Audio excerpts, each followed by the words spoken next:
What's happening, cat daddies and foxy mamas? It's the Blaxploitation fanatic back with another episode of the Blaxploitation Appreciation Podcast, where we celebrate Blaxploitation culture from music to movies to books and everything in between.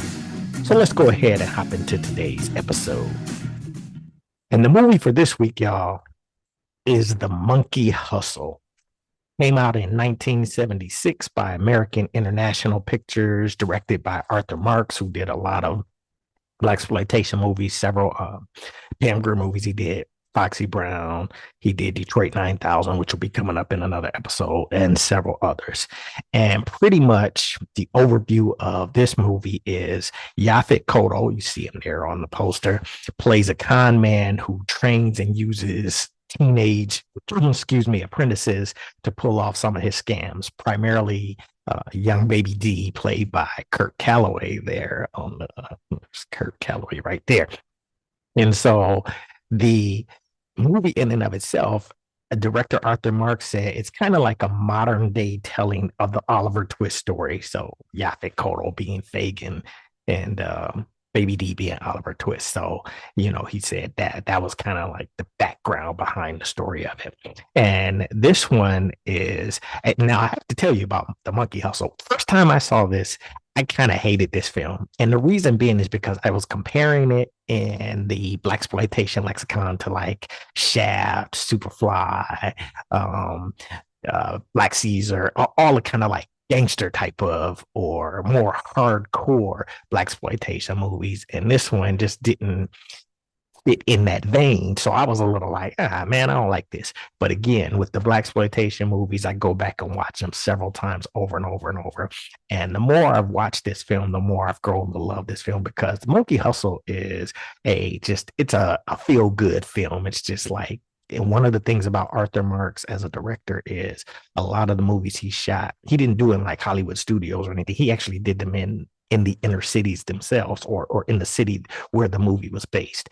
And this one was based in Chicago. So you see a lot of Chicago on display. And the beautiful thing about this is you see a lot of the Chicago community, the landscape, the buildings, and how things were back in 1976. So it's just, as you watch it, or as I've watched it more and more, it's just become a really feel good movie. So who do we got in this movie? We actually, like I said, you got Yaphet Kotto playing Daddy Fox, that's his name. And then Kirk Calloway, young Kirk Calloway, who did a few other Blaxploitation movies, but I think he had the charm and the wit to go on and become a bigger star in later age, and that just didn't happen. But he plays Baby D, who kind of is Fox's main hustle, because Fox is just a con man out there hustling, stealing, and reselling stuff, and Baby D is his number one apprentice. In this movie, you have, and this is another reason why I didn't like this particular movie, is you got Rudy Ray Moore. You see him there playing. He actually plays a numbers runner named Goldie, and that was another reason in the beginning when I did not like this movie. That was one of the reasons, is because his character's name was Goldie, and of course, when we think Goldie, the ultimate Goldie is Max Julian in the Mac. So I was sort of making comparisons, and that just wasn't fair. But Rudy Ray Moore plays Goldie, who's a numbers runner, and one of the things that happens in the movie is him and Fox kind of don't have beef, but they kind of have a little back and forth in a playful, bantery way. And I'll show you one of those scenes. You have the beautiful and lovely, as always, Rosalind Cash playing the mother of Debbie Morgan. Look at young Debbie Morgan there, beautiful as even in her younger age. Plays Vi, who's kind of like the underlying, one of the underlying themes in the movie is like a love story between Vi and her boyfriend Win, who is played by Randy Brooks. And Randy Brooks, as when he is Baby D's older brother. And so he's in a band, and when he comes home from one of his gigs and finds Baby D running with Daddy Fox, he's not too happy about it. But Baby D's like, hey man, I'm making money. You ain't making money in the band, so you need to get with me and Daddy Fox. And so that kind of part of the storyline as well. So Vi and Wynn's love story is one of the storylines in this particular movie. But those are kind of like the major players. And there was a guy, I don't have a picture of him, but there was a guy in the movie. The character was Mr. Mollet. He was like a kind of like a con man like Daddy Fox. But the dude that played him, his name is Fuddle Bagley. And I just love that name. I don't know that Fuddle did a lot of stuff, but just you'll see him. I'll point him out in a later scene. But just his real name, Fuddle Bagley, that's just I thought that was a cool name. But again, without a doubt, in this particular movie, to me, the show stealer was Thomas Carter as a player. That's he was one of Wynn's boys, and Thomas Carter, man, player. He's just the name says it all. Player. He was like just always after the ladies, and he has some classic dialogue, cool lines in the movie. So to me, you got big hitters like Yaphet Kotto, Rosalind Carter, Rudy Ray Moore, the the guy who really puts this movie over and just steals the scenes is Thomas Carter as player there. So now I don't want to because one of the things is I've been given a lot in previous episodes about the movies. I don't want to take time to give you all the layout, but again, what this is about, Daddy Fox using teenagers to run his scams. That's kind of like one of the biggest premises of the movie. But what's going down is there is in the community, there is a plan for the city to run an expressway through the community. And what happens is you got the community coming together to try to stop it. They organize a block party. And so that's really the main gist of it. But throughout all of this, like I said, it's a feel good. You see a lot of the community. Some of the things that happens throughout this is, the underlying story with Wynn and Vi is when Wynn's out on the road with his band, Vi kind of takes up with this dude named Leon, one of Goldie's number runners. You got a dirty cop shaking down con men and hustlers. You got conning con men in this. You got with player, you have a couple of chick fights. That's his girl right there that he's with. Because he's kind of out messing or trying to holler at other women, she gets in fights. So you got a couple of girl cat fights throughout the movie. You got player and Wynn's other boy was named Tiny. I think you'll see Tiny in a scene. They roughed up Leon, so you got that. You got Goldie and Daddy Fox kind of having some dialogue about certain things. And so all of this happening, man, there's a scene that there's again, as far as showing the community and the stuff that was going on in Chicago, there's a scene in a roller skating rink that's just, a lot of fun, takes you back and makes you think about, 70s in that time. There is, in Tiny and player rough up Leon's boys wind up getting revenge and beating up Wynn. And there's a scene where when they're beating him up, Debbie Morgan is trying to intervene, and they push her out the way and she runs off and she's like, thank you. And it's just hilarious. So it's just a lot of just little fun stuff. The block party is kind of slamming. You just see the community having fun. And then through all of this, at the very end, the feel good ending of it is the kibosh gets put on the expressway and it doesn't come through. But one of the things I love about this movie, man, is a lot of the slang. The Monkey Hustle was very rich and hip in slang. And so I'm gonna show you a couple of scenes. Let's see this. This is one of my favorite ones, man, because I just this particular one. Let's go ahead and show this one here. Hey man, don't be jiving me. Now I paid you guys good money to do this job, so get down and get it on. Now I know the Olympic action and the block party ain't your thing, but it's mine, so don't be messing over it. Hey man, we was gonna put those up later. Man, don't you lay to me when you clutching my coins. Don't you late at me when you clutching my coins? that is like my favorite line from the movie. So that's just an example of some of the slang that's in it. Now, this next scene, this is when this is when Goldie pulls up on the set, and then you'll get to see Rudy Ray Moore kind of in his typical Rudy Ray Moore fashion. So let's check that one out.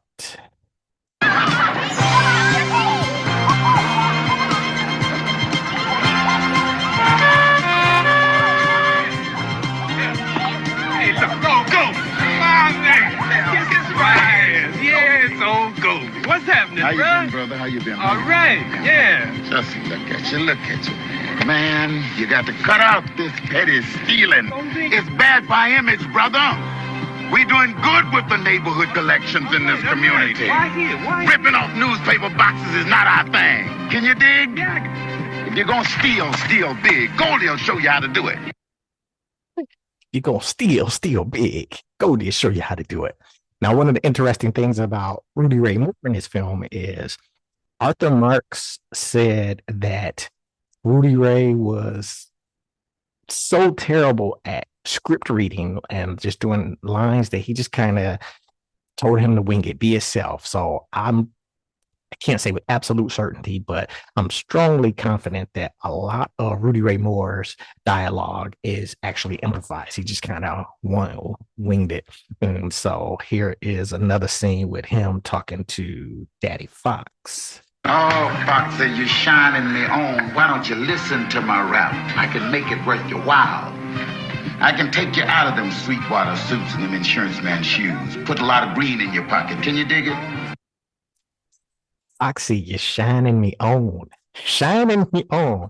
Is that Rudy Ray Moore or what? So that's just an example. Now, like I said, it's just a wonderful dialogue in this particular movie. And so here is this one's short scene, and it's just this is when Tiny and Player confront Leon because he was messing around with Vi, so they approached him, and this was if clutching my coins, don't later me when you clutching my coins is my favorite line. This has got to be my second favorite line in the movie. Better be a candy bar, nigga, because you pull it out and you sure gonna eat it. It was real quick, but basically when they approached him, Leon went to reach for his knife, and Player was like, "That better be a candy bar, nigga, because you pull it out, you sure gonna eat it." So that another example, classic dialogue, and you just see a lot of this going on throughout Monkey Hustle. And like I said, it's just a feel-good film. But one of the things that always puzzled me in this whole thing is, where did the name the Monkey Hustle come from? What actually is the Monkey Hustle? And here is a scene where Yaphet Kotto, Daddy Fox, he was kicking it with Vi's mom, Rosalind Cass. Here's where he went over, kicking with her, and they just sitting down, chilling, and he defines the Monkey Hustle, I guess. So let's peep that one real quick. When he's down, he screams, he howls, he scratches to get over. He splits before he lets the rest of the jungle know he's full of it. That's the Monkey Hustle. What the hell is that? So how he defines the Monkey Hustle, I still don't understand it, but nevertheless, like I said, man, this particular movie, it's a feel-good movie. I think if you just like on a lazy Saturday afternoon, like just want to have some 70s throwback vibe, Blaxploitation style, throw on the Monkey Hustle, man. It's real cool. All right. So now our book for this week. What's the book for this week? The book for this week is the Chicago Hustle. Since we're, in Chicago, which is where the Monkey Hustle was based, the book Chicago Hustle, written by Odie Hawkins. And the interesting thing about this was written in 1977. It's a Holloway House book. You remember I said Holloway House was the main publisher of a lot of the Blaxploitation paperbacks you'll see me cover. But Holloway House or Chicago Hustle was written by Odie Hawkins. And it turns out Odie Hawkins wrote the screenplay for the Monkey Hustle. And I always knew that when I got this book, Chicago Hustle, I knew that Odie Hawkins, the author, had written a screenplay for Monkey Hustle. But what I thought is it was the same story. So I was expecting to read this and, see Daddy Fox and Goldie, or be reading about Daddy Fox, Goldie, and the whole situation there. Turns out this is a totally different story altogether. This is about a small time hustlers, hustlers, con men in the book as well. But it's about a small time hustler named Elijah Brooks who does petty theft and con games. And in a nutshell, he, for a bigger score, he hooks up with this dude named Benny the Bandit, who's looking for a partner in a gambling house robbery. I just seem like a lot of these Blaxploitation paperbacks always involve ripping off a gambling house or ripping off dope dealers or something. Who knows? But anyway, things get a little twisted in this robbery and they wind up losing their loot. So, because when they robbed the gambling house, they got chased by the dudes. They had to stash the bread and the bread got taken, or so they thought. The bread was taken by somebody else. And so what ultimately happened is Benny the Bandit circled back when Elijah wasn't aware and took the loot and ran off with it. Now, they both got popped and went to jail, but once Elijah got out, he hooked up with, one of his men, this dude called Big Toe, and got into a legitimate con. He parlayed that into getting his game tight. He got a fresh apartment, fresh ride, and all that stuff. And he was doing well, but the lure of the game, the illegal game, drew him back in. And ultimately, he got back into the hustle. And unfortunately, how it ends up is he gets snuffed out by Benny the Bandit, oh, I didn't mention this. When he found out Benny the Bandit had circled back and took the loot, he, basically opened up a can of whoop ass on Benny the Bandit. And ultimately, at the end, what happens is Benny the Bandit gets his revenge. So that's Chicago Hustle. But again, mistake I made was thinking because Odie Hawkins wrote the book and the screenplay, it was the same story. Totally different stories. Both take place in Chicago. Both involve con men and hustlers. But Monkey Hustle, feel good movie. Chicago Hustle, raw, gritty novel. All right. And again, as always, if you want to see more like this, check out my website, www.blaxploitationpaperbacks.com.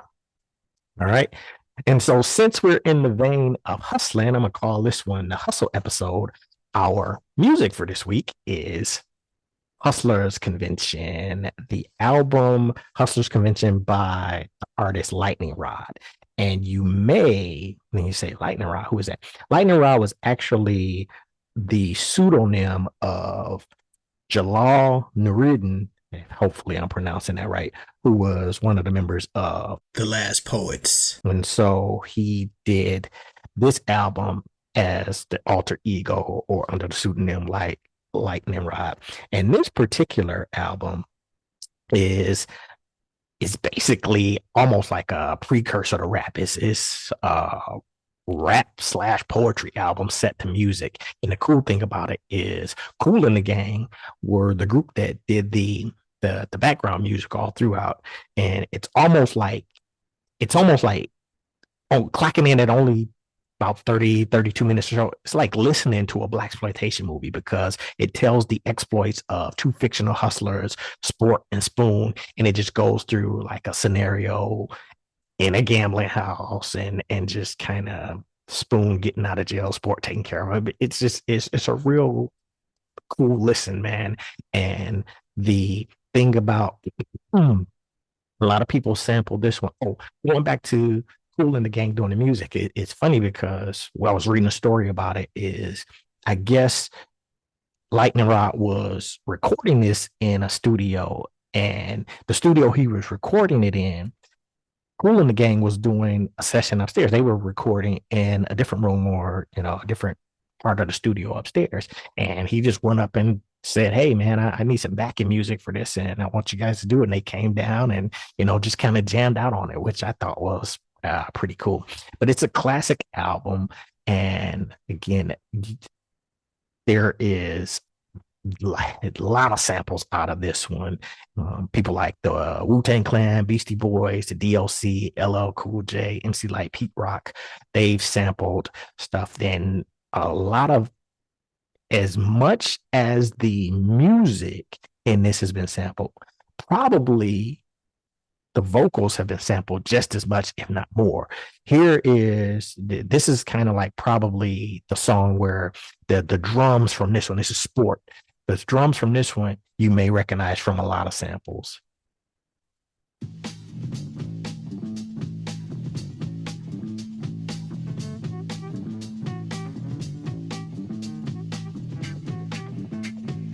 Right here is about to kick in.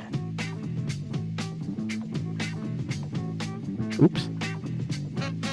Right there. So it's been a lot of hip hop songs that have sampled that. You may recognize it or not. But again, more than anything, or if not as much as the music, the lyrics, because again, it's like rap, poetry, as Lightnin Rod tells the story. And I can't play, or I won't play the lyrics directly, the copyright thing. But one of my favorite pieces that you may recognize this when I read it and say it, you may know where this one is from, but in one of the cuts, I think, I forget which cut it is, but he talks, it's about all the players showing up to the gambling house, and you might, the lyric goes, and you could feel all the tension building up at the convention as the hustlers began to arrive. It must have been 9,000 or more that came through the door. The time was 11:55. If anybody knows 1988's Let the Hustlers Play by Steady B, that was a direct sample from there. So, and again, if you pick this one up, if you could find it, one of the things that's cool is in it, it, like, for each song, it actually has all the lyrics, so you can kind of read along with Sport as he tells the story. And so I think that just makes this a collector's item in and of itself. All right. So I'm gonna bring this one to a close kind of quick this week, but hopefully, you got some stuff that you could check out. So definitely The Monkey Hustle as our movie for this week. Feel good. Definitely check that one out. The book is Chicago Hustle. Oh, that's the second cover. I meant to show that one as well. This is the original cover. Chicago Hustle as our book for this week. And then the album Hustlers Convention, which you can see right there. Hustlers Convention by Lightnin Rod. All right. So that's what I got for you this week, Foxy Mamas and Cat Daddies. As always, come back. Oh, and if you're enjoying this, leave some comments, or if you got questions, something you want me to read, watch, or listen to and review, drop it in the comments. If you like it, pass it on. Let other people know about it, man. So, Cat Daddies, Foxy Mamas, I'm going to say peace for this week, and I will catch you on the flip side.